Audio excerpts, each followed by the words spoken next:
आप देख रहे हैं एक एहसास तुम्हारे इसका भी पार्ट 4। लेकिन इससे पहले पार्ट 3 को जरूर देखें। उधर अभिराज का एक गार्ड उसके पास आया और बोला, सर, आपसे मिलने एक लड़की आई है और उसके साथ कुछ और लोग भी हैं। उस गार्ड की बात सुनकर अभिराज की भौहें तन गई। तो अभिराज ने अपने गार्ड की तरफ देखा और बोला, आने दो उसको अंदर। उसकी बात सुनकर वो आदमी गेट की तरफ चला गया। वही अभिराज अपने काम में लग गया। तभी अभिराज ने अपने केबिन में बैठी नीता की तरफ देखने के लिए पलटा तो थोड़ा चौंक गया। जहां भी कुछ देर पहले तक उसका चेहरा लाल था, अब सफेद हो गया था, जैसे वो किसी से डर रही हो। वो बहुत घबरा रही थी। वहीं दूसरी तरफ जब रजत ने कहा, हाँ हाँ, साला ब्रोकर समझ लिए हो हमको। कांड तुम करो, संभाले हम। साला कभी कभी तो लगता है कि हमारी जिंदगी तो तेरे कांड संभालने में निकल जानी है।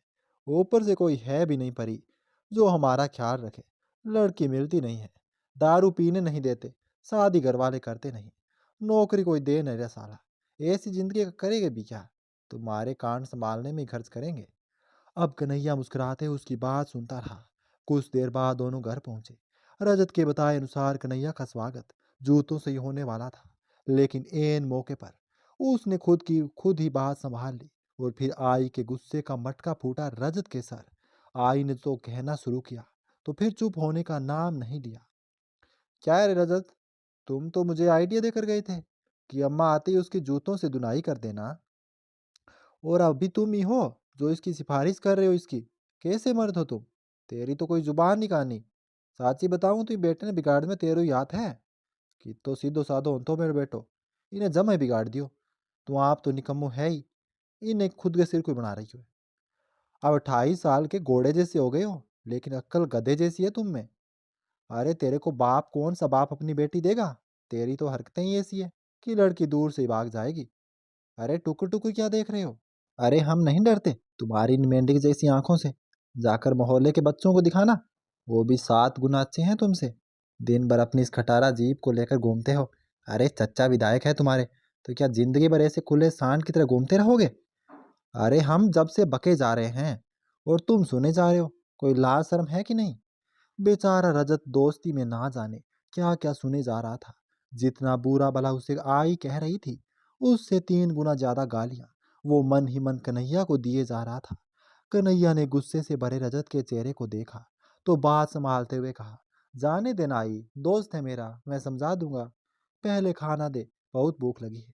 तभी आई ने कहा, हाँ हाँ, अंदर चल, मैंने तेरी पसंद का राजमा चावल बनाया है। तो रजत ने खुशी से आगे बढ़ते हुए कहा, हाँ हाँ, चलो खाना खाते हैं। अब आई बोली, तुम कहाँ जा रहे हो? तुम जाकर खाओ अपनी अम्मा के यहाँ। कहते हुए आई ने कन्हैया का हाथ पकड़ा और उसके साथ अंदर चली गई। तो कन्हैया ने उदास होने का नाटक करते हुए कहा, आई, ये अच्छा नहीं किया तूने। पहले तो बेचारे को इतना कुछ सुना दिया, ऊपर से खाने के लिए भी रोक दिया। अच्छा ठीक है, लाते हैं बुलाकर, वरना फिर से तुम्हारा इमोशनल ड्रामा शुरू हो जाएगा। कहते हुए आई वापस दरवाजे पर आई। जैसा कि हमेशा होता है, इतना जलील होने के बाद भी रजत वहीं खड़ा था। उसे देखते ही आई ने कहा, आओ मरो, ठूस लो तुम भी। मुस्कुराते हुए रजत अंदर आ गया। वहीं दूसरी तरफ मंदिर से निकलकर रिद्धि धर्मशाला में आई। वहां के ऑफिस से उसने अपना सामान लिया और वहां काम करने वाले एक लड़के से आसपास किसी होटल के बारे में पूछा। तो उस लड़के ने रिद्धि को ताज होटल का पता दिया। जितना खूबसूरत नाम था, ये जगह भी उतनी ही खूबसूरत थी। रिद्धि को वह जगह बहुत पसंद आई। उसने वहां अपने लिए एक रूम लिया और अपने कमरे में आ गई। सामान को साइड में रखकर वह खिड़की की तरफ गई। उसने खिड़की से लगे बड़े बड़े पर्दों को हटाया। सामने दूर तक पूरा उदयपुर दिखाई देने लगा। रिद्धि की आंखों में सुकून समा गया। कुछ देर तक वहीं खड़े रिद्धि इधर उधर देखती रही। फिर रिद्धि ने अपने बैग से डायरी निकाली और वहीं खिड़की के पास बैठकर लिखने लगी। अब लिखकर रिद्धि एक बार फिर खिड़की के बाहर देखने लगी। खिड़की से आती हवा के झोंके से पन्ने आवाज करते हुए पलटने लगे। रिद्धि ने खिड़की बंद कर दी और पलटकर जब डायरी की ओर देखा तो पहला पन्ना खुला हुआ था, जिस पर बड़े बड़े अक्षरों में लिखा था, मेरे दिल का प्रेमी। उधर कन्हैया, रजत और कनशिका तीनों नीचे जमीन पर बैठकर खाना खा रहे थे और कन्हैया की आई उन्हें खाना परोस रही थी। राजमा चावल कन्हैया को बहुत पसंद था। साथ ही बूंदी का रायता, फूल गोभी की सब्जी और चपातियां थी। रजत तो बस खाने पर टूट पड़ा, बड़े बड़े निवाले मुंह में ठुसे जा रहा था। जैसे इसके बाद उसे खाने मिलेगा ही नहीं। कन्हैया की आई तो बस घूरे जा रही थी उसे, और वो बेखबर खाए जा रहा था।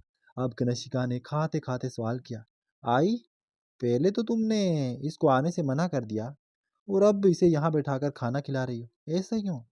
तभी आई ने रजत को घूर कर देखते हुए कहा, खाना ज्यादा बन गया था, बाद में कुत्तों को डालना पड़ता, तो सोचा इसे ही खिला दूं। कनिष्का और कन्हैया ने मुश्किल से अपनी हंसी रोकी। रजत ने सुना तो निवाला गले में ही अटक गया। रोनी सी सूरत बनाकर कन्हैया की तरफ देखते हुए कहा, तुम्हारी अम्मा इनडायरेक्टली कुत्ता बोल रही है हमको। तो कन्हैया ने गुड़ कर कहा, तुमको नहीं बोल रही, तुम खाना खाओ चुपचाप से। पर मन ही मन उसे बहुत हंसी आ रही थी। कन्हैया ने अपनी हंसी रोक ली, पर कनिष्का अपनी हंसी नहीं रोक पाई और खिलखिलाकर हंस पड़ी। कनिष्का को हंसते देख रजत को बहुत गुस्सा आया, लेकिन रायते के साथ साथ वह उसे भी पी गया। खाना खाकर रजत ने घर न जाकर वहीं कन्हैया के पास रुकना ठीक समझा। घर जाकर करता भी क्या, उसके विधायक चाचा उसे फिर से कहीं न कहीं किसी काम से भेज देते। पैसों की कोई कमी नहीं थी, इसलिए उदयपुर में सब उसको सलाम ठोकते थे। पर कन्हैया की आई वो सरेआम इसकी इज्जत का कबाड़ा कर देती थी। लेकिन रजत ने उनकी बात का कभी बुरा नहीं माना, और शायद इसलिए आई भी उसे डांटने का हक समझती थी। अब आई घर के कामों में बिजी हो गई और रजत कन्हैया को परेशान करने में बिजी हो गया। दरअसल रजत कन्हैया से उस लड़की के बारे में जानना चाहता था जो आज सुबह कन्हैया के साथ थी। अब रजत बोला, गुरु, अब बता भी दो, कौन थी वो? तो कन्हैया ने कहा, अरे बताए तो हैं, थोड़ी देर पहले तुमको बेंगलुरु से वो यहाँ किसी खास काम से आई है। अब रजत बोला, कैसा खास काम? तो कन्हैया ने कहा, अब ये सब वो हमको क्यों बताएगी? तभी रजत ने कहा, तू पूछना चाहिए था ना। तो कन्हैया बोला, अरे हम काहे पूछे, उनका निजी मामला है, ऐसे बिना मांगे किसी की मदद करना सही थोड़ी है। अब रजत बोला, हाँ हाँ ठीक है, लेकिन तुम्हारी मैडम जी तो नहीं मिली ना तुम्हें? तो कन्हैया ने कहा, मिल जाएंगे। तभी रजत बोला, कब? अब कन्हैया ने बैग से कपड़े निकालते हुए कहा, जब मिलना होगा। बांसुरी वाले अब इतने निर्दयी भी नहीं है, क्या समझे? तभी रजत गुस्सा होकर बोला, कुछ नहीं समझे, कुछ समझना भी नहीं है साला। तुम हो कि एक लड़की के चक्कर में अपनी जिंदगी खराब किए जा रहे हो। किसी की भी नहीं सुननी है तुमको, बस हमेशा अपने मन की करनी है। तो कन्हैया ने कहा, अरे ये अब अचानक तुमको क्या हो गया, इतना वायलेंट कैसे हो गए? तभी रजत बोला, वायलेंट ना हो तो क्या करें, सबके बारे में सोचते हो, कभी अपने बारे में सोचो। तुमको तो अपने फ्यूचर की कोई परवाह नहीं है, बस करते रहो इंतजार। अब कन्हैया ने कहा, तो तुम क्या चाहते हो? तभी रजत बोला, हम चाहते हैं उसे बुलाकर तुम अब शादी कर लो। उसको आना होता तो कब का आ चुकी होती, बचपन से तुम्हारे साथ रहे हैं यार। अब चाहते हैं तुम्हारा भी ख्याल रखने वाली कोई हो, तुम्हें खुश देखना चाहते हैं यार। अब कन्हैया बोला, तो क्या हम खुश नहीं हैं? तो रजत ने कहा, हमसे कुछ छुपा नहीं है, समझे ना? लोगों को अपनी झूठी हंसी से पागल बना सकते हो, हमें नहीं। तभी कन्हैया बोला, रजत, आजकल तू कुछ ज्यादा ही सोचने लगा है तू। तो रजत ने कहा, हाँ हाँ सही है, सच बात बोले बोले ना तो खिसकने के बहाने ढूंढने लगते हो तुम। पर हम 20 बार पीछा नहीं छोड़ने वाले तुम्हारा। अब कन्हैया बोला, अच्छा, तुम बताओ क्या करें हम? तो रजत ने कहा, अच्छी सी लड़की देकर उसे पसंद कर लो और शादी कर लो, फिर तुम्हारे बच्चे के मुंह से चाचू चाचू सुनना है। अब रजत की बात पर कन्हैया जोर जोर से हंसने लगा और कहा, और ऐसी लड़की कहाँ मिलेगी जो हमें पसंद करेगी? तो रजत बोला, अरे वो है ना, जो सुबह तुम्हारे साथ थी, तुम दोनों की जोड़ी भी एकदम कंटाप लग रही थी। तभी कन्हैया ने कहा, क्या तुम कुछ भी बके जा रहे हो? रजत और कन्हैया वहां खड़े बहस कर ही रहे थे कि तभी कनशिका वहां आ गई और कहा, भाई, बाबा ने आपको दुकान बुलाया है। तो कन्हैया बोला, अभी आता हूँ। कहकर कन्हैया जाने लगा तो रजत ने कहा, बाबा के नाम से बच गए, लेकिन ये मत भूलना, तुम्हारा पीछा नहीं छोड़ने वाले हम। कन्हैया वहां से बाहर चला गया। रजत जैसे ही उसके पीछे जाने लगा, आई ने आवाज दी, ए रजत, इधर आ। तो रजत मन ही मन सोचने लगा, अरे मर गए, अब पता नहीं किसका गुस्सा निकालेगी मुझ पर। अब बड़बड़ाते हुए रजत आई की तरफ गया और कहा, हाँ आई। तो आई बोली, ये अचार के बर्तन है, उठाकर वहां ऊपर रख दे, ध्यान रहे, एक भी गिरा तो तेरी हड्डियां तोड़ दूंगी। कहकर आई वहां से चली गई। अब रजत मन ही मन सोचने लगा, साला काम भी करो, इनकी डांट भी सुनो, जिंदगी जंड हो गई है यार। सच में किसी को पता चला विधायक के भतीजे होकर या हम यहाँ अचार के बर्तन उठा रहे हैं, तो साला क्या इज्जत रह जाएगी हमारे उदयपुर में। पर नहीं किए तो साला डबल बेइज्जती होगी। कहते हुए रजत ने नीचे रखे बर्तनों में से एक डिब्बा उठाया और ऊपर रखने लगा। अब कन्हैया बाहर आया तो उसके बाबा ने उसे दुकान में रुकने को कहा और खुद किसी काम से बाहर निकल गए। कन्हैया आकर काउंटर के उस तरफ बैठ गया। 30 बाई 25 की उस दुकान में 5 से 6 टेबल और उसके आसपास कुर्सियां लगी हुई थी। काउंटर से लेकर दाईं तरफ की दीवार तक शीशे के काउंटर में मिठाइयाँ और बाकी सामान रखा था। काउंटर के बाईं तरफ कुछ नीचे भट्टी पर जलेबियाँ और कचौरियाँ तलने का काम होता था, जो कि कन्हैया के बाबा ही किया करते थे। वो कहते हैं, हर हाथ में एक अलग ही स्वाद होता है। बस बाबा के हाथों से बनी जलेबियाँ इसी के लिए प्रसिद्ध है उदयपुर में। दुकान पर 2 लड़के और भी थे, जो वहाँ हेल्प किया करते थे। बाबा के जाने के बाद कुछ लोग आए और पुराना हिसाब किताब चुका कर गए। इक्का दुक्का लोग अभी भी वहाँ बैठे थे। घड़ी में 11 बज रहे थे। कन्हैया काउंटर पर बैठा सर झुकाए बेही खाते में हिसाब किताब लिख रहा था कि प्यारी सी आवाज उसके कानों में पड़ी। जरा सुनिए। कन्हैया ने जैसे ही सर उठाकर देखा, हैरान रह गया। सामने रिधि खड़ी थी। उसे देखते ही कन्हैया हड़बड़ी में काउंटर से बाहर आया और कहा, अरे आप यहाँ। तो रिधि ने कहा, हम भी आपको यहाँ देखकर हैरान हैं। आप यहाँ काम करते हैं? तभी कन्हैया ने हड़बड़ाहट में कहा, नहीं, हमारा मतलब ये हमारे बाबा की दुकान है। तो रिधि ने मुस्कुराते हुए कहा, अच्छा, हम होटल ताज पैलेस में ठहरे हैं। वहाँ के मैनेजर ने हमें बताया कि उदयपुर में आपके दुकान की जलेबियाँ बहुत प्रसिद्ध है। बस इसलिए चले आए और इत्तेफाक से आप भी यहीं मिल गए। अब कन्हैया ने पूछा, आपको जलेबियाँ पसंद है? तो रिधि ने आंखों में चमक भरते हुए कहा, जी हाँ, बहुत। हमारे जन्मदिन पर हमारी माँ हमेशा बनाया करती थी। तभी कन्हैया हैरानी से कहा, क्या वो अब नहीं बनाती? अब रिधि ने उदास होकर कहा, अब वो इस दुनिया में नहीं है। तभी कन्हैया बोला, माफ करना, आप खड़ी क्यों हैं? आइए ना, अंदर बैठिए। हम अभी आपके लिए गरम गरम जलेबियाँ और कचौरियों का इंतजाम करते हैं। और फिर लड़के की तरफ देखकर कहा, छोटू, इनके लिए टेबल साफ कर। अब रिधि अंदर आ गई। उसने वही हरे रंग का सूट पहना हुआ था। दुकान में बैठे लोगों की नजर रिधि पर ही थी। सब खा कम रहे थे और रिधि को देख ज्यादा रहे थे। तो कन्हैया को उन लोगों का रिधि को यूं देखना बिल्कुल अच्छा नहीं लगा। इसलिए उसने ऊंची आवाज में बिना उन लोगों की ओर देखे कहा, देखकर मन भर गया हो तो थोड़ा अपना पेट भी भर लो। कन्हैया की बात सुनकर सभी चौंक गए। उसके बाद किसी ने रिधि की तरफ नहीं देखा। कन्हैया ने लड़के को गरम कचौरियां तलने को कहा।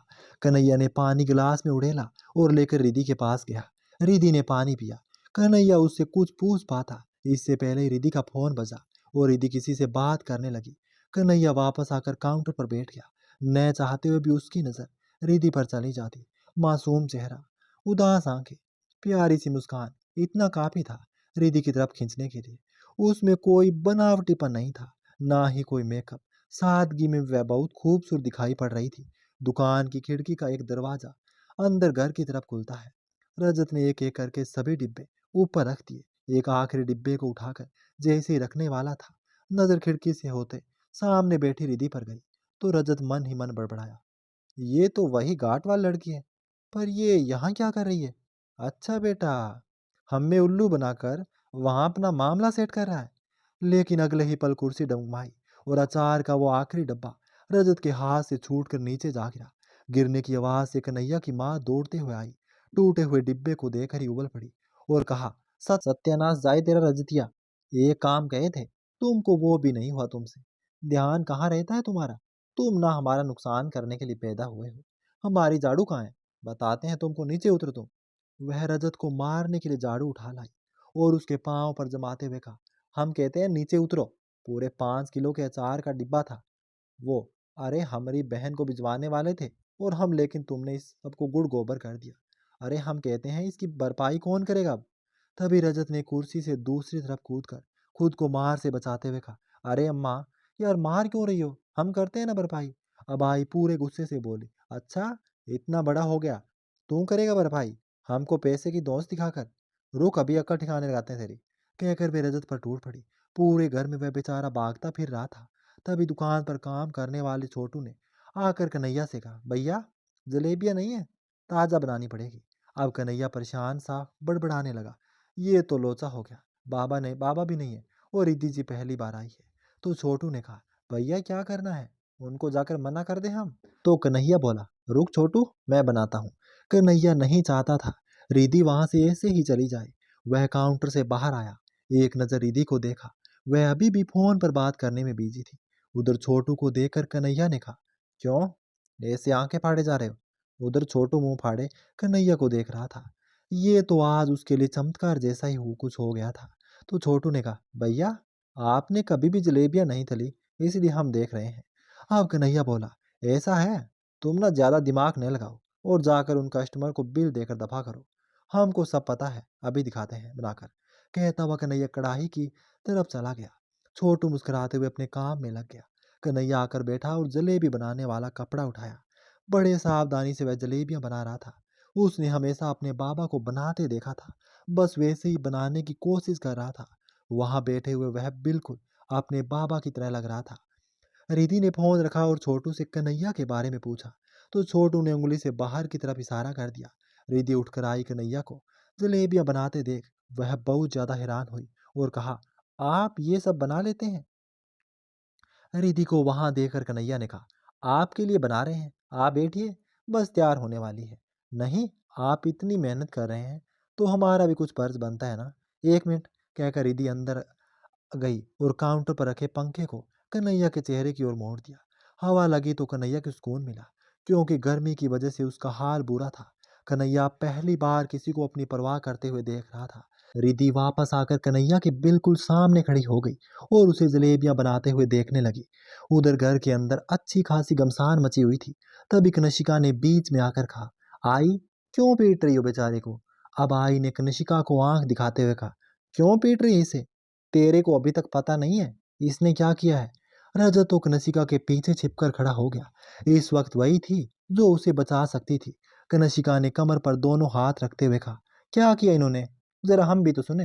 अब आई ने गुस्से से कहा, अरे इसको वो अचार के डिब्बे ऊपर रखने को गए थे, सारा नीचे गिरा दिए और सारा अचार फैला दिया।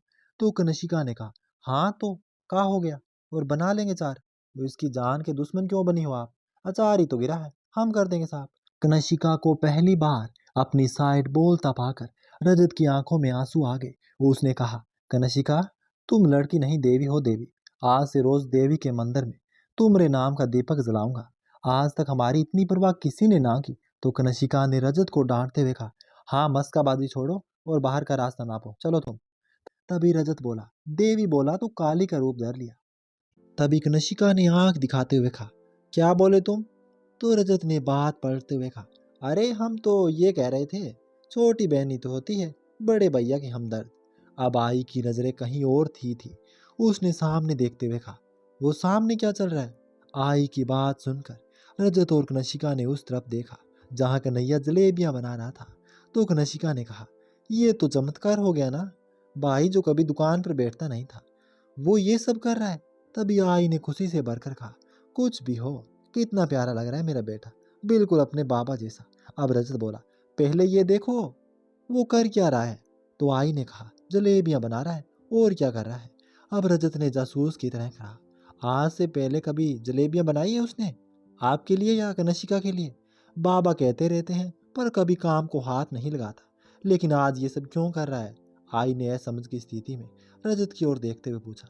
तो रजत ने रिधि की तरफ उंगली करते हुए कहा, लड़की का चक्कर है आई, वो देखो सामने। अब आई की नजर रिधि पर पड़ी तो बस थम सी गई। सादगी में भी वह कितनी प्यारी नजर आ रही थी। आई को पहली नजर में ही रिधि बहा गई। वह बड़बड़ाने लगी, कितनी सुंदर लड़की है, बस अब ये जल्दी से हाँ कर दे तो इसे अपने घर की बहू बनाकर ले आए। रोज नए नए पकवान बनाकर खिलाएंगे इसको। इसके बच्चे जब मुझे दादी दादी कहेंगे, कितना मजा आएगा। पर बाल बहुत लंबे हैं इसके, इन्हें सुलझाने में इसे 1 घंटा लग जाएगा। पर कोई नहीं, घर का काम मैं कर लूंगी, लेकिन इसको राजकुमारी की तरह रखेंगे। बस अब जल्दी कन्हैया से मान जाए तो इस घर में शहनाई बजे। तभी कनिष्का ने उनका हाथ पकड़कर उन्हें झंझोड़ते हुए कहा, आई, क्यों बड़बड़ा रही है तुम ये सब? अब रजत ने दांत कुरेदते हुए कहा, शादी के सपने देख रही है, इस उम्र में सठिया गई है ये। कनिष्का ने रजत के कंधे पर एक मुक्का मारा और कहा, बकवास ना करो तुम। अब रजत ने गुस्सा दिखाते हुए कहा, अरे हम पर क्यों भड़क रही हो, खुद ही पूछ लो अपनी अम्मा से। साला माँ बेटी दोनों ने पेचिंग बेग बनाया हुआ है हमें। तो कनिष्का ने आई की तरफ देखा तो वह मुस्कुराती हुई रिधि को देखे जा रही थी। अब आई आगे बढ़ते हुए बोली, कनिष्का चलो उधर ही चल के देखते हैं क्या मामला है। तो रजत और कनिष्का ही पीछे पीछे चल पड़े। तीनों आकर दुकान के काउंटर के पास खड़े हो गए।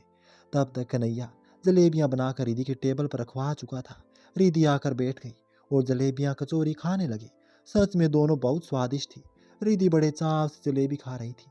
कढ़ाई के सामने से उठकर कन्हैया जैसे ही अंदर आया, तीनों को काउंटर के पास खड़े देखकर चौंक गया और मन ही मन कहने लगा, ये तीनों यहाँ क्या कर रहे हैं, वो भी एक साथ साथ। अब कौन सा नया ड्रामा करने वाले हैं ये लोग, बचा लेना बांसुरी वाले। कन्हैया ने जब तीनों की तरफ देखा तो वो तीनों दांत दिखाने लगे। कन्हैया बिना कुछ कहे आकर काउंटर पर बैठ गया। तभी रिधि ने पीछे पलट कर कहा, कन्हैया जी, जलेबी बहुत टेस्टी बनी है, आपके हाथों में तो जादू है। जवाब में कन्हैया सिर्फ मुस्कुरा दिया। रिधि ने अपना ध्यान फिर से खाने में लगा दिया। अब कनिष्का ने जी पर कुछ ज्यादा ही जोर देकर कहा, ओ कन्हैया जी। बेचारा कन्हैया इस वक्त कुछ कहने की स्थिति में नहीं था। कन्हैया आंखों ही आंखों में उन तीनों से वहां से जाने का इशारा कर रहा था, पर किसी के कान पर जूं तक नहीं रेंगी। खाते खाते रिधि जैसी खांसी, कन्हैया पानी का गिलास उठाई उसकी ओर लपका, लेकिन अगले ही पल उसके चेहरे के भाव बदल गए। कन्हैया के हाथ के अलावा 3 हाथ और भी थे जिनमें पानी के गिलास थे। रिधि ने देखा तो चौंक गई। कन्हैया के साथ साथ वे तीनों भी वहीं खड़े थे। कन्हैया ने रिधि को पानी का गिलास दिया और उन तीनों को घूरा तो वे गिलास टेबल पर रखकर इधर उधर देखने लगे। अब रिधि ने उन्हें वहां देखकर कन्हैया से कहा, ये सब? रिधि जी, ये हमारी आई है। तो रिधि बोले, आई मतलब? तभी कन्हैया ने कहा, आई मतलब माँ, मॉम, मदर। तो रिधि बोली, जी। तभी आई ने कनिष्का के कान में फुसफुसाते हुए कहा, लड़की समझदार दिखती है। रिधि अपनी जगह से उठी और बाहर आकर उनसे हाथ जोड़कर नमस्ते कहा। आई ने भी आशीर्वाद की बाढ़ सी लगा दी, पर दिल से तो एक ही आशीर्वाद निकल रहा था कि जल्दी से इस घर की बहू बनकर आ जाओ। तभी कन्हैया ने कनिष्का की तरफ इशारा करते हुए कहा, रिधि जी, ये हमारी छोटी बहन कनिष्का। तो रिधि ने कनिष्का से हाथ मिलाते हुए कहा, हेलो, बहुत प्यारा नाम है आपका और आप भी बहुत प्यारी है। तो कनिष्का मुस्कुरा दी। और ये हमारा, कन्हैया ने इतना कहा ही था कि रजत ने कन्हैया को साइड करते हुए खुद ही अपना परिचय देते हुए कहा, हम हैं रजत, कन्हैया के लंगोटिया यार। पूरा उदयपुर कन्हैया और हमारे चर्चे से ही फेमस है। वो क्या है ना, हमारा चाचा विधायक है। रजत के इस अजीबो गरीब परिचय पर रिधि मुस्कुरा उठी। आज से पहले किसी ने उसे अपना इंट्रोडक्शन ऐसे तो बिल्कुल नहीं दिया था। रिधि को मुस्कुराते देखकर रजत भी मुस्कुराने लगा। बेचारा कन्हैया खामोशी से ये सब देख रहा था। आई की तो नजर ही नहीं हट रही थी रिधि से। रिधि ने हाथ धोए और फिर पर्स से रुपए निकालकर कन्हैया की ओर बढ़ा दिए। तभी कन्हैया ने कहा, अरे, आपसे पैसे थोड़ी लेंगे। कन्हैया ने जैसे ही ये कहा, आई रजत और कनिष्का की गर्दन झटके से कन्हैया की तरफ मुड़ी, जैसे उसमें कोई स्प्रिंग लगा हो। अब रिधि ने मुस्कुराकर रुपए कन्हैया के हाथों में थमा दिया और बोली, रख लीजिए प्लीज, वैसे भी कुछ दिन उदयपुर में ही है, तो अब से सुबह का नाश्ता यहीं करेंगे। तभी आई ने कहा, बेटा, हमारा घर सामने ही है, आओ। तो रिधि बोली, माफ कीजिएगा आंटी, अभी हमें किसी काम से बाहर जाना है, हम फिर कभी आएंगे, अभी चलते हैं। कहकर रिधि ने अपना पर्स उठाया और वहां से निकल गई। रिधि के जाते ही आई, रजत और कनिष्का कन्हैया की ओर पलटे। बेचारा कन्हैया जानता था अब उसकी अच्छी खातिरदारी होने वाली है। तीनों उसकी तरफ बढ़े तो उसने अपने कदम पीछे ले लिए, लेकिन पीछे टेबल था इसलिए उसे रुकना पड़ा। कन्हैया का हाथ टेबल पर रखी प्लेट से जा लगा जिसमें एक आधी जलेबी रखी हुई थी। कन्हैया ने उसे उठाया और खाने लगा। उसने महसूस किया बाकी दिनों के बजाय जलेबी ज्यादा मीठी थी, पर शायद वो ये नहीं जानता था कि जलेबियां रिधि की जूठी थी। ऐसा पहली बार हुआ था जब किसी लड़की के लिए उसने इतनी परवाह दिखाई थी। कन्हैया खामोशी से वहीं खड़ा रिधि की जूठी जलेबियां खा रहा था और बाकी सब उसे घूरने में लगे थे। तभी बाबा वहां आ पहुंचे और कहा, सबने यहाँ बेड़ी क्यों लगा रखी है? कन्हैया, कोई बात हुई है क्या? बाबा को वहां देखते ही कन्हैया की जान में जान आई। उसने मन ही मन बांसुरी वाले को शुक्रिया कहा। वह तुरंत उन तीनों के बीच से निकल कर आया और कहा, कुछ नहीं बाबा, ये सब बस ऐसे ही, आप इतनी जल्दी आ गए? तो अब बाबा ने पसीना पोंछते हुए कहा, हाँ, वो त्रिपाठी से मिलने गए थे, मिलना नहीं हो पाया, उनके घर में कोई प्रोग्राम था, बस उसी के लिए ऑर्डर के लिए। तभी कन्हैया ने पानी का गिलास बाबा की ओर बढ़ाकर कहा, तो मिल गया ऑर्डर? अब बाबा ने परेशानी के भाव लाते हुए कहा, हाँ, परसों शाम को 4,000 लड्डू पहुंचाने हैं उनके घर। तो कन्हैया ने कहा, ये तो अच्छा है ना बाबा, बना लेंगे। अब बाबा बोले, हाँ, पर इतना सारा ऑर्डर? तो कन्हैया ने उन्हें आश्वस्त करते हुए कहा, चिंता काहे कर रहे हो, हम सब है ना, समय से पहुंचा देंगे। अब बाबा बोले, सुशीला, तुम यहाँ क्या कर रही हो, जाओ अंदर जाकर खाना लगाओ, हम अभी आते हैं। कहते हुए बाबा काउंटर की ओर बढ़ गए। कन्हैया के पास वहां से भागने का अच्छा मौका था। वह जैसे ही निकलने को हुआ, बाबा ने कहा, कन्हैया ये कुछ पैसे मेरे खाते में डलवा देना। कन्हैया ने उनके पैसे लिए और वहां से निकल गया। रजत भी सबसे आंखें बचाकर वहां से निकल गया। आई विघ्नशिका को लेकर वहां से चली गई। कुछ देर बाद बाबा खाना खाने अंदर आए। आई ने उनके लिए खाना लगा दिया। हाथ मुंह धोकर बाबा उन्होंने एक निवाला खाने के लिए बैठे। जैसे ही उन्होंने एक निवाला मुंह में रखा, आई ने कहा, ये हमारा बेटा जब से बाहर होकर आया है बदल सा गया है। तो बाबा बोले, क्या कह रही हो सुशीला, मैं कुछ समझा नहीं। तो आई ने फिर से कहा, अरे पहले ये पूरे पूरे दिन घर से बाहर रहता था, आज दुकान पर मन लगाकर काम कर रहा था। अब बाबा बोले, हाँ तो काम करना तो अच्छी बात है ना। तभी आई ने कहा, आपको तो कुछ समझ नहीं आता, जाइए मुझे नहीं बताना। तो बाबा बोले, अच्छा बताओ क्या बात है। अब आई ने कहा, आज हमारी दुकान में एक लड़की आई थी, बहुत सुंदर थी, लगता है अपने यहाँ की नहीं थी। हमारे बेटे से हंस हंस के बातें कर रही थी। तो बाबा बोले, हाँ तो क्या हुआ, उसके कॉलेज की कोई स्टूडेंट होगी, आ गई होगी दुकान पर, तुम भी ना। तभी आई ने कहा, हाँ लेकिन आज तो कन्हैया ने किया, वो आज से पहले कभी नहीं किया था। तो बाबा बोले, क्या किया उसने ऐसा। तो अब आई बोली, वो उस लड़की के लिए खुद जलेबियां बना रहा था, बाद में उससे पैसे लेने से भी इनकार कर दिया। तो बाबा ने कहा, क्या कन्हैया ने ऐसा किया, मैं नहीं मानता। अब आई बोले, अरे हम झूठ क्यों बोलेंगे, यकीन हो तो कन्हैया और रजत से पूछ लेना। तो बाबा ने कहा, चलो अच्छा है, उसने किसी और से बात करने की शुरुआत तो की है, पर तुम क्यों इतनी परेशान हो। अब आई बोले, परेशान उस लड़की के बारे में सोचकर हो रहे हैं जिसे कन्हैया चाहता है। हमें नहीं लगता कि वो इतनी आसानी से उसे भूल जाएगा। तो बाबा बोले, चिंता मत करो, सही वक्त आने पर वो खुद अपने लिए सही रास्ता चुन लेगा। तभी आई ने कहा, मैं तो चाहती हूँ बस वो जल्दी से अपने लिए कोई फैसला ले और वो लड़की उसकी ज़िंदगी में आ जाए, फिर उनकी शादी हो, घर में बच्चों की लाइन लग जाए और मुझे दादी आपको दादा कहकर बुलाए। अब बाबा बोले, सुशीला जी तुम फिर से शादी के सपने देखने लगी। तो आई ने कहा, एक ही तो बेटा है मेरा, कब से उसकी शादी का अरमान सजाकर बैठी हूँ। तभी बाबा बोले, अरे उदास क्यों होती हो, देखना उसकी जिंदगी में बहुत अच्छी लड़की आएगी और उसे संभाल लेगी। तो आई ने कहा, अब खाने का निवाला आई को खिलाते हुए बाबा बोले, लो इस बात पर तुम भी एक निवाला खाओ। तो आई बोली, अरे ये क्या कर रहे हो आप, इस उम्र में ये सब अच्छा लगता है क्या। तभी बाबा ने मुस्कुराते हुए दूसरा निवाला खिलाते हुए कहा, प्यार की उम्र से कोई लेना देना नहीं होता सुशीला, जितनी ज्यादा उम्र उतना गहरा प्यार। तो आई बोले, हटिए, आप तो हर वक्त मस्करी सूझती है, हम आंगन से कपड़े उतार लाते हैं, तब तक आप खाइए।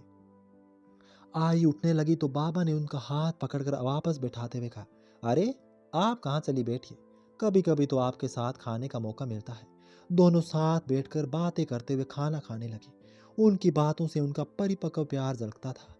उधर कन्हैया की दुकान से निकलकर रिधि ने आसपास के कुछ घाट देखे। वहां उसने बचपन वाले उस लड़के के बारे में पूछताछ की, लेकिन किसी को कुछ पता ही नहीं चला। घूमते घूमते दोपहर हो गई। धूप और पसीने से रिधि भी परेशान हो गई। वह वापस होटल चली आई। उसने एसी ऑन किया और बेड पर लेट गई। कन्हैया और उसके परिवार से मिलकर जहां वह खुश थी, वहीं अपने दिल के प्रेमी के ना मिलने से थोड़ा परेशान थी। रिधि को लेटे हुए अभी कुछ ही वक्त हुआ था कि तभी उसका फोन बजा। रिधि ने देखा फोन बेंगलुरु से विराज का था। रिधि ने फोन उठाया और कहा, हेलो विराज। तो विराज ने कहा, हेलो मैम, कैसी हैं आप। तो रिधि बोली, हम ठीक हैं विराज, आप कैसे हैं। तो विराज ने कहा, मैं ठीक हूँ मैम, यहाँ से जाने के बाद आप तो हमें भूल ही गई, ऐसा क्या मिल गया आपको इंदौर में जो बेंगलुरु को भूल गई आप। अब रिधि बोली, ऐसा कुछ नहीं है, काफी दिनों बाद आए हैं ना, तो कुछ दिनों के लिए रुक गए, फिलहाल हम उदयपुर में हैं। तो अभिराज ने कहा, अरे वाह, उदयपुर मतलब ड्रीम सिटी। सच बताऊं तो मेरा भी बहुत मन है उदयपुर घूमने का, पर मेरी बॉस इतनी स्ट्रिक्ट है ना, एक दिन की भी छुट्टी नहीं मिलती। तभी रिधि ने हंसते हुए कहा, इस बार बेंगलुरु आएंगे तो आपको लंबी छुट्टी दे देंगे। तो अभिराज बोला, अरे नहीं नहीं, कहीं छुट्टी के नाम पर आप हमें नौकरी से ही छुट्टी न दे दें। तभी रिधि ने कहा, नहीं, पर उदयपुर घूमने के लिए तो दे सकते हैं, सच में बहुत खूबसूरत जगह है। अभिराज आप एक बार जरूर आकर देखना। तो अभिराज बोला, हाँ मैम, वैसे आप कब वापस आ रही हैं। तब रिधि ने कहा, अभी कुछ वक्त लग जाएगा अभिराज, तब तक वहाँ सब संभाल लेना। तो अभिराज ने कहा, डोंट वरी मैम, यहाँ सब ठीक है।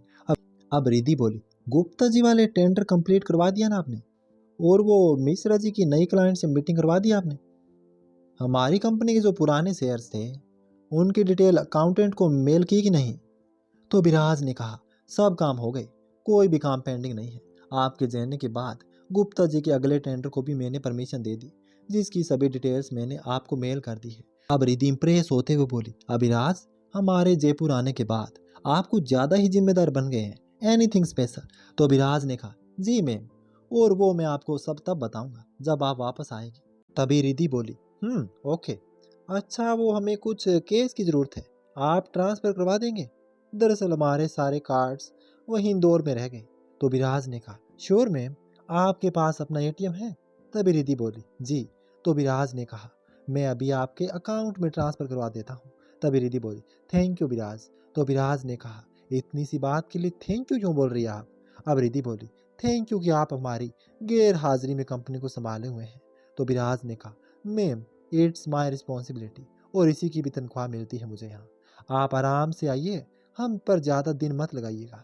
अब रिद्धि बोली, हम जल्दी आ जाएंगे। तो विराज ने कहा, रखता हूँ मैम, हैप्पी वेकेशन। अब विराज ने फ़ोन काट दिया। अब बेंगलुरु के ऑफिस में बैठा विराज सोचने लगा, रिद्धि अचानक उदयपुर क्यों चली गई? आज से पहले तो उसने मुझसे इस जगह का कभी जिक्र नहीं किया। खैर, जो भी हो, पर कुछ तो है तो जो रिद्धि ने मुझसे छुपा रही है। इतने दिनों तक उनका अपने काम से दूर रहना कोई बहुत खास वजह हो, तभी वो ऐसा करती है। इन सवालों का जवाब तो मुझे अब रिद्धि ही दे सकती है, लेकिन अभी उनसे इस बारे में पूछ कर उन्हें परेशान करना ठीक नहीं। तभी चपरासी ने आकर कहा, सर, मिश्रा जी बाहर आपका इंतजार कर रहे हैं। अभिराज अपने ख्यालों से बाहर आया और चपरासी के साथ बाहर निकल गया।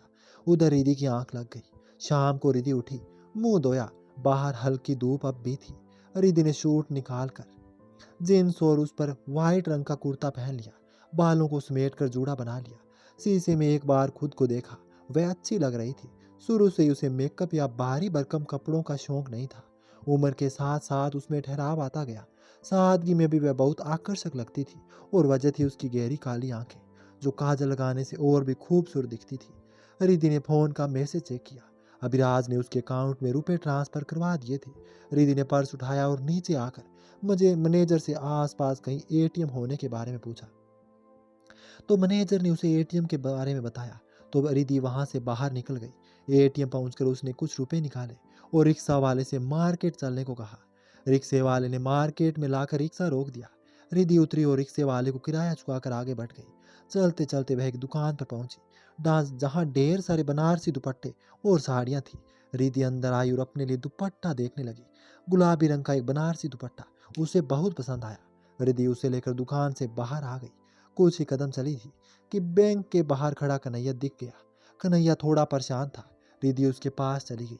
अब रिद्धि ने कहा, कन्हैया से कहा, आप यहाँ? तो कन्हैया के चेहरे पर परेशानी के भाव उभर आए। हाँ, वो बैंक आए थे किसी काम से। अब रिद्धि ने कन्हैया के चेहरे की ओर देखते हुए कहा, आप कुछ परेशान दिखाई दे रहे हैं। तो कन्हैया अपनी परेशानी रिद्धि को बताते हुए बोला, देखिए ना, ये बैंक वाले हमारी परेशानी समझ ही नहीं रहे। पिछले 1 महीने से हम यहाँ चक्कर पर चक्कर काट रहे हैं, पर इनको कोई फर्क ही नहीं पड़ता। कल आओ परसों आओ कहकर बात को टालते रहते हैं। एक सिग्नेचर की तो बात है, लेकिन इनको तो हमें परेशान करने से ज़्यादा मज़ा आता है। तभी रिद्धि ने कहा, हमें कुछ समझ नहीं आया, साफ साफ बताएंगे आप? तो कन्हैया बोला, पिछले महीने कोई बड़ा आदमी आया था, जिसने बाबा की दुकान पर बड़ा ऑर्डर दिया था। उसने कुछ एडवांस दिए और बाकी के पेमेंट के लिए चेक दे दिया। वो तो चले गए। बैंक आकर पता चला कि चेक पर अनजाने में गलत तारीख लिख दी है। बैंक वाले ने चेक लेने से मना कर दिया।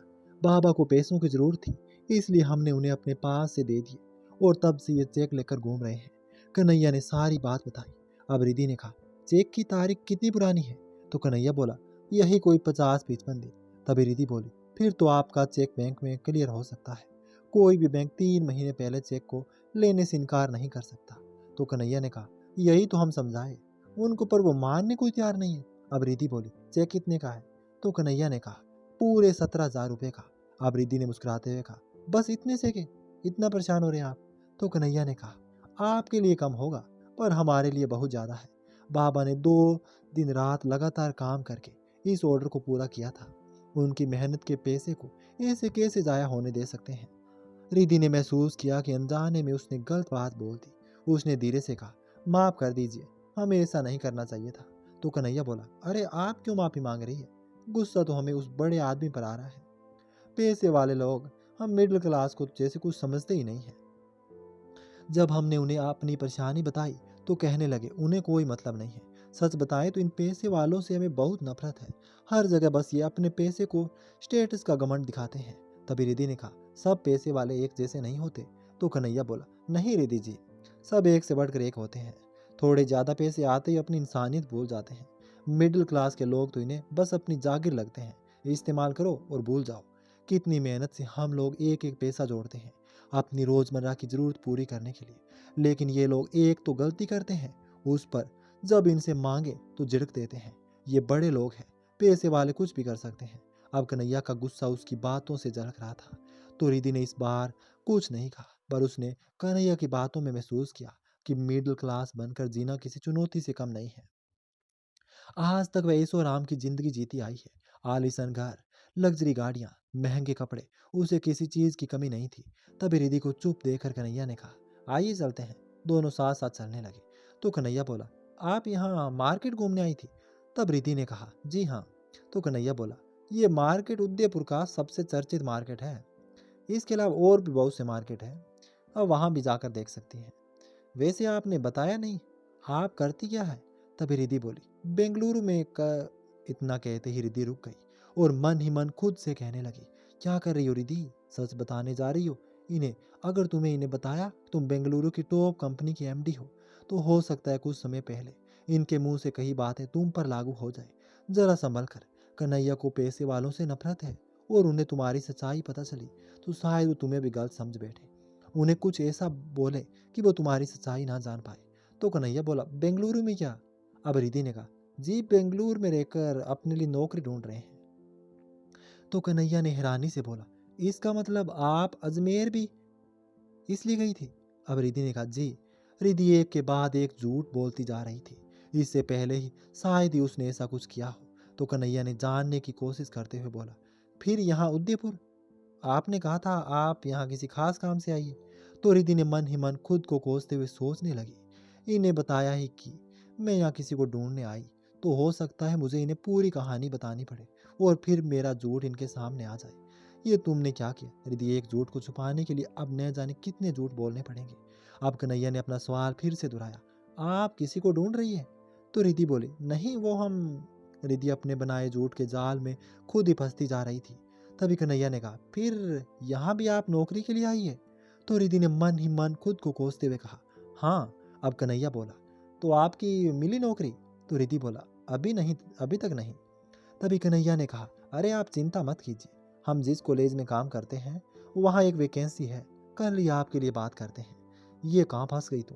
रिधि मन ही मन ये सोचते हुए बोली, अरे नहीं नहीं, हम यहाँ बस कुछ दिनों के लिए ही हैं। फिर दोनों आगे बढ़े कि सामने रजत अपनी जीप में सवार मिल गया। कन्हैया को रिधि के साथ देखकर उसके होठों पर एक कुटिल मुस्कान तैर गई। उसने गाड़ी उनके सामने रोककर कहा, क्या भैया? तो कन्हैया ने रजत को वहां देखकर हैरानी से कहा, अरे रजत, तुम यहाँ? अब रजत ने गाड़ी से नीचे उतरकर कहा, इत्तेफाक से भैया, तुम बताओ तुम यहाँ कैसे? बैंक से आ रहे हैं, कहकर कन्हैया ने सारी बात रजत को बता दी। तभी रजत ने कन्हैया को चलने का इशारा करते हुए कहा, अबे तू पहले क्यों नहीं बताए? हम करते कुछ, चलो हमारे साथ। साला सब के सब इन दोनों उदयपुर में बुखार मचाए हुए हैं। रिधि को रजत बड़ा इंटरेस्टिंग करेक्टर लगा। वह भी उन दोनों के साथ चलने लगी। चलते चलते रिधि ने कन्हैया से कहा, आप पहले ही दिन इनसे कह देते तो आपका काम हो जाता।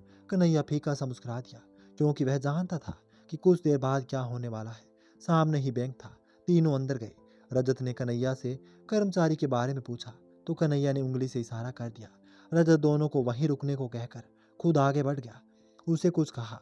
कर्मचारी ने नाम में गर्दन हिलाई तो रजत ने पलटकर कन्हैया और रिधि को देखा और फिर एक खींच कर थप्पड़ कर्मचारी के गाल पर जड़ दिया। किसी ने आवाज तक नहीं की। कर्मचारी से रजत ने कुछ कहा और उसने तुरंत चेक क्लियर करके रुपए रजत को थमा दिए। रिधि तो देखती ही रह गई। उसने धीरे से फुसफुसाते हुए कन्हैया से कहा, हमें लगा ये उन्हें समझाएंगे, इसलिए तो हम अब तक इसको नहीं बताए थे। कन्हैया ने रोनी सूरत बनाकर कहा। रजत पैसे लेकर आया और कन्हैया को दे दिए। तीनों बैंक से बाहर आ गए। रिधि को वहां रुकना खतरे से खाली ना लगा तो उसने कहा, अच्छा अब हम चलते हैं। तो रजत ने शर्ट के कोने से अपना चश्मा साफ करते हुए कहा, रिधि जी आप कहे तो हम छोड़ दें? वैसे कहाँ जा रही है आप? तभी रिधि ने मन ही मन कहा, मर गई रिधि, ये किन गुंडों के बीच फंस गई तुम? तो रिद्धि ने बात टालने के लिए कहा, वो हमें मंदिर जाना है। कहकर रजत, अरे वाह, हम भी वहीं जा रहे हैं, चलिए साथ ही चलते हैं। सब आगे बढ़ गया। रिद्धि को परेशान देखकर कन्हैया ने कहा, घबराइए मत, रजत बहुत अच्छा लड़का है, बस हमारे लिए कभी कभी वायलेंट हो जाता है। अगर आप नहीं जाना चाहती तो कोई बात नहीं, हम समझा देंगे उसे। कन्हैया की बात से रिद्धि को थोड़ी राहत महसूस हुई। वह उनके साथ चलने को तैयार हो गई। रास्ते भर रजत रिद्धि को अपने और उदयपुर के किस्से सुनाता रहा और वह बस मुस्कुराती रही। कन्हैया ने जब उसकी आंखें देखी तो महसूस किया कि रिद्धि अब भी कहीं न कहीं डर रही है। वैसे डरना बनता भी है, ऐसे किसी अजनबी पर भरोसा कर लेना। पर रिद्धि बहुत समझदार थी, उसे इंसान की परख थी, शायद इसलिए उसने साथ आने की सहमति दे दी। पीछे बैठा कन्हैया जीप में लगे मिरर में बस रिद्धि को देख रहा था। ना चाहते हुए भी उसकी नजर रिद्धि पर चली जाती। रिद्धि ने अपना ध्यान हटाने के लिए कन्हैया दूसरी ओर देखने लगा। रजत की बातों से रिद्धि ने जाना कि रजत इतना बुरा भी नहीं था जितना वह उसे समझ रही थी। वह दिल का बहुत अच्छा था। मंदिर पहुंचे, तीनों आकर सीढ़ियों पर बैठ गए। रिद्धि को यह जगह बहुत ज्यादा पसंद आई। वह तो बस इसमें खोस ही गई और अपना मासूम सा चेहरा घुटनों पर रखकर सामने मंदिर और घाट की खूबसूरती को निखारने लगी। शाम हो चुकी थी। शाम के समय यह जगह और भी खूबसूरत हो जाया करती थी। लोग अपनी मन्नतें पूरी होने की दुआ मांगते और प्रज्वलित दीप को घाट के पानी में बहाते। घाट के पास ही में कृष्ण भगवान का मंदिर भी था। रिद्धि और रजत को वहां छोड़कर कन्हैया वहां से निकल गया। रिद्धि घाट की सुंदरता देखने में इतना खोई हुई थी कि उसे पता ही नहीं चला कि कन्हैया वहां से जा चुका है। रजत के खांसने पर वह चेती और कहा, आप तो बड़े बहादुर हैं, आपने बैंक के क्लर्क को थप्पड़ मार दिया और किसी ने आपको कुछ नहीं कहा। तो रजत ने कहा, उदयपुर में किसी की हिम्मत नहीं है जो हमको कुछ कहे। अब रिद्धि ने कहा, अरे वाह, फिर तो यहाँ बहुत चलती होगी आपकी। तभी रजत ने अपने दिल का दर्द रिद्धि के सामने बयां करते हुए कहा, क्या खाक चलती है, सिर्फ लौंडे ही डरते हैं हमसे, लड़कियां तो हमें बात तक नहीं देती। तो रिद्धि ने रजत की टांग खींचते हुए कहा, अरे तो आपको कहना चाहिए उनसे, चाचा विधायक है आपके। अब रजत बोला, एक बार गए थे एक लड़की से। ये बात रजत ने शून्य में ताकते हुए कहा। तो रिद्धि ने पूछा, फिर मान गई वो? तभी रजत ने मुंह लटका के कहा, हाँ मान गई। अब रिद्धि ने हैरानी से पूछा, अरे जब मान ही गई तो मुंह क्यों लटका रहे हैं आप?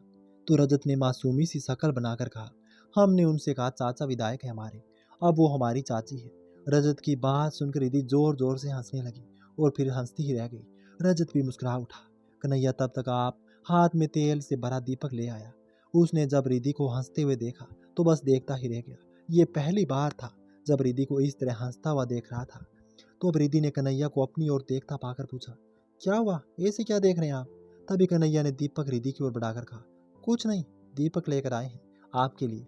कहते हैं इसे जलाकर वहां ऊपर मंदिर में रखकर आप जो भी मनोकामना मांगेगी वो पूरी होगी। रिद्धि उठी और दीपक लेकर कन्हैया से कहा, चले। कन्हैया रिद्धि के साथ साथ सीढ़ियां चढ़कर ऊपर जाने लगा। रजत ने पहले ही साथ आने से मना कर दिया। वह उन दोनों के बीच कबाब में हड्डी बनना नहीं चाहता था। मंदिर में आकर रिद्धि दीपक जलाने लगी, लेकिन हवा के कारण वह जल नहीं पा रहा था। दूर खड़ा कन्हैया सब देख रहा था। वह उसके पास आया और दीपक को हाथ से ढककर रिद्धि से जलाने को कहा। रिद्धि ने तिल्ली जगाई और दीपक से लगाया। दीपक जल उठा। लो से उठती रोशनी में कन्हैया का चेहरा सोना सा चमक रहा था। रिद्धि ने दीपक हाथ में उठाया और अंदर चली गई। कन्हैया भी साथ ही था। रिद्धि ने दीपक रखा और हाथ जोड़कर मनोकामना मांगने लगी। ये कैसा संजोग था कि रिद्धि जिसे मांग रही थी वो उसके साथ ही था। मंदिर का पुजारी आया। उसने रिद्धि और कन्हैया के सर पर हाथ रखकर कहा, महादेव तुम्हारी जोड़ी सलामत रखे। पुजारी के मुंह से यह बात सुनकर रिद्धि और कन्हैया ने एक दूसरे की तरफ हैरानी से देखा। अनजाने में पुजारी के मुंह से यह बात सुनकर कन्हैया ने कहा, अरे ये क्या बोल रहे हैं पंडित जी, हमारी शादी नहीं हुई उनसे। कन्हैया की कही बात रिद्धि के लिए और चौंकाने वाली थी। उसने देखा वहां मौजूद सभी लोग उन्हीं दोनों की ओर देख रहे हैं। तो रिद्धि ने बात संभालते हुए कहा, रहने दीजिए, उन्होंने अनजाने में कह दिया, आइए चलते हैं। रिद्धि ने देहरी पर रखा दीपक वाला दोनों उठाया और बिना एक पल रुके वहां से बाहर निकल गई। कन्हैया भी उसके साथ साथ बाहर चला आया। पुजारी ने जो बात कही थी उसे लेकर कन्हैया को बड़ा असहज महसूस हो रहा था। उसने सीढ़ियां उतरते हुए रिद्धि से कहा, माफ कीजिएगा, वो पंडित जी ने, कोई बात नहीं, आप माफी मत मांगिए। रिद्धि ने प्यार से कहा। तो कन्हैया के दिल को राहत मिली। दोनों नीचे पानी के पास आए। दूर सीढ़ियों पर बैठा रजत फोन पर किसी से बात कर रहा था। रिद्धि नीचे झुकी और उसने दीपक से जगमगाता वह दोनों पानी के घाट में बहा दिए। कन्हैया कुछ दूर खड़ा घाट के पानी में तैरते उस दीपक को देखता रहा। रिद्धि कुछ देर वहीं बैठी उन सैकड़ों जलते दियों को देखती रही। दियों की लो की भांति उसकी आंखें चमक रही थी। पूजा अर्चना का समय हो चला था। रिद्धि वहां से उठकर कन्हैया के साथ आगे बढ़ गई। तब तक रजत भी उनके पास आया और फिर तीनों आरती में शामिल हो गए। माहौल एकदम धार्मिक हो चला था। शंख नगाड़ों की ध्वनि, आरती का मधुर गुंजन जो कानों को सुखद अनुभूति का एहसास करवा रहा था। रिधि आंखें मूंदे हाथे जोड़े खड़ी थी। उसके पास ही कन्हैया खड़ा था और नीचे वाली सीढ़ी पर रजत खड़ा था। रिधि के पास खड़े कन्हैया को ना जाने क्यों अपनेपन का एहसास हो रहा था। लग रहा था जैसे वह पहले भी यहाँ रिधि के साथ खड़ा होकर आरती में शामिल हो चुका है। पुजारी जी की कही बात से वह पहले से ही परेशान था और अब ये एहसास वह समझ नहीं पा रहा था। हाथ जोड़े हुए उसने रिधि के चेहरे की तरफ देखा। बंद आंखों में उसके चेहरे पर कितना सुकून था। उसके सुर्ख लाल लब होले से कुछ बुदबुदा रहे थे। हवा से उड़कर जब बालों की एक लट आकर उसके गालों पर लहराने लगी तो कन्हैया का हाथ यकायक ही उसके चेहरे की ओर उठ गया और फिर रुक भी गया। तभी कन्हैया ने मन ही मन खुद से कहा, ये तू क्या कर रहा है? किसी को उसकी मर्जी के बिना छूना पाप है। ये आज तुझे क्या हो गया कन्हैया? घाट पर आकर भी तेरा मन इतना बेचैन क्यों है? इन कुछ दिनों में सब जैसे बदल सा गया, लेकिन तुम्हें नहीं बदलना। रिधि जी बहुत भरोसा करती है तुम पर। अनजाने में भी तुम्हें ऐसी कोई बात या हरकत नहीं करनी जिससे उन्हें ठेस पहुंचे। कन्हैया ने रिधि से हटाकर सामने घाट के पानी को देखते हुए रिधि ने अपनी आंखें खोली और अपनी आंखों से घाट को निहारने लगी। रिधि ने देखा इस घाट पर भीड़ बहुत ज्यादा थी। इतने कि लोग एक दूसरे सट कर चलने को मजबूर थे। रजत तो वहां से निकल गया, लेकिन रिधि और कन्हैया उसी भीड़ का हिस्सा बन चुके थे। भीड़ की वजह से रिधि और कन्हैया दूर होते गए और फिर रिधि वहीं भीड़ में कहीं खो गई। कन्हैया उसे ढूंढने लगा। रिधि भीड़ के साथ बस आगे चलती जा रही थी। जब कुछ समझ नहीं आया तो रिधि वहीं एक सीढ़ी के पास रुक गई। कन्हैया का नंबर भी नहीं था उसके पास, इसलिए वह परेशान सी वहीं सीढ़ियों पर बैठकर भीड़ के छटने का इंतजार करने लगी। भीड़ जब कम हुई तो रिधि ने इधर उधर नजर दौड़ाई, पर कन्हैया कहीं दिखाई नहीं दिया। वह परेशान हो गई और सोचने लगी, हो सकता है वो हमें ढूंढते हुए यहाँ आए। हमें कुछ देर यहीं रुकना चाहिए। रिधि ने मन ही मन खुद से कहा। घाट पर घूमते 3-4 लड़के रिधि के सामने से गुजरे, जिनमें से 2 लड़के तो बातों में लगे रहने के कारण आगे निकल गए, लेकिन तीसरे लड़के की नजर रिधि पर पड़ गई। लड़का रिधि को देखता ही रह गया और फिर आगे जाते लड़कों को पीछे खींच कर कहा, अबे कहाँ जा रहे हो? ये देखो उदयपुर में क्या बुकाल आया है। बाकी के 2 लड़कों की नजर जैसे ही रिधि पर पड़ी, उनके होठों पर मुस्कान तैर गई। रिधि उन लड़कों को वहां देखकर एक बार तो घबरा गई और फिर उसने अपना बैग उठाया और जाने लगी। एक लड़के ने रिधि के सामने आकर कहा, अरे अकेले अकेले कहाँ चली? हमें भी साथ ले चलो। लड़के की बात सुनकर बाकी 2 लड़के बेशर्मी से हंसने लगे। रिधि ने उनके मुंह लगना ठीक नहीं समझा और दूसरी तरफ से निकलकर आगे बढ़ गई। लेकिन लड़कों को वहां किसका डर था? वे तीनों भी रिधि पर फब्तियां कसते हुए उसके पीछे पीछे आने लगे। रिधि ने हिम्मत से काम लिया और पलटकर गुस्से से कहा, हमारे पीछे मत आइए वरना। लड़के ने दांत दिखाते हुए बड़े ही बेशर्मी से कहा, वरना क्या मैडम जी? साथ खड़े दूसरे लड़के ने कहा, अरे भाई इनके तो गुस्से में भी प्यार झलक रहा है। प्यार से बात करेगी तो कितनी कातिल लगेगी। तो बाकी दोनों हंसने लगे। रिधि ने महसूस किया कि अब लड़के बेशर्मी पर उतर आए हैं। उसने मदद के लिए इधर उधर देखा। सामने से आते वही मंदिर वाले पुजारी जी दिखे तो रिधि दौड़कर उनके पास गई और कहा, देखिए ना ये सब हमारे साथ बदतमीजी कर रहे हैं, प्लीज आप हमारी मदद कीजिए। घबराओ मत बेटी, हम अभी देखते हैं, कहकर पुजारी जी उन लड़कों की तरफ बढ़े और कहा, ए भैरव ये क्या लगा रखा है ये पवित्र स्थान पर? वो बेटियां दूर शहर से आई है, तुम लोग उसे परेशान क्यों कर रहे हो? अब भैरव ने गुस्से से पुजारी को घूरते हुए कहा, देख पुजारी ये तेरे घर का मामला नहीं है, चुपचाप निकल यहाँ से। तभी पुजारी बोला, देखो भैरव ये उदयपुर है, यहाँ औरत का सम्मान किया जाता है समझे। और वैसे भी ये बिटिया कन्हैया के साथ यहाँ आई है। अगर उसे पता चला कि तुमने ऐसी कोई हरकत की है तो तुम्हारी खैर नहीं है। अब भैरव अजीब सी मुस्कान के साथ बोला, ओ जे बात, फिर तो आज दुगना मजा आएगा उस कन्हैया से बदला लेने का। इससे अच्छा मौका और भला क्या हो सकता है। फिर रिधि को देखा। अब दूसरा लड़का बोला, गुरु वो तो ठीक है, पर इतनी खूबसूरत लड़की कन्हैया के खाते में कैसे? क्या लगती होगी ये उनकी दोस्ता मासूका? फिर जोरू, दूसरे लड़के ने कहा। तो भैरव ठाका लगाकर हंस पड़ा। रिधि को इस बात पर गुस्सा आया। वैसे वह हमेशा से अहिंसावादी रही, लेकिन आज खुद को रोक नहीं पाई। वह उस दूसरे लड़के पर गाल पर एक थप्पड़ रसीद दिया। रिधि के थप्पड़ मारते ही लड़का तिलमिला गया और कहा, अब देख तेरा क्या हाल करते हैं। तो आखिर गाइस, अब रिद्धि उन लड़कों से कैसे पीछा छुड़ाएगी। अब वो लड़के ऐसा क्या करने वाले हैं रिद्धि के साथ। क्या रिद्धि उनसे बच पाएगी। और उधर जब कन्हैया को पता चलेगा इस बात का, तो उसका क्या रिएक्शन होगा उन लड़कों के प्रति। ये सब जानने के कहानी के 5वें पार्ट में। तो आप चैनल को सब्सक्राइब कर लेना, क्योंकि कहानी आते ही आपको पता चल जाएगा। कहानी कल सुबह 11 बजे आएगी।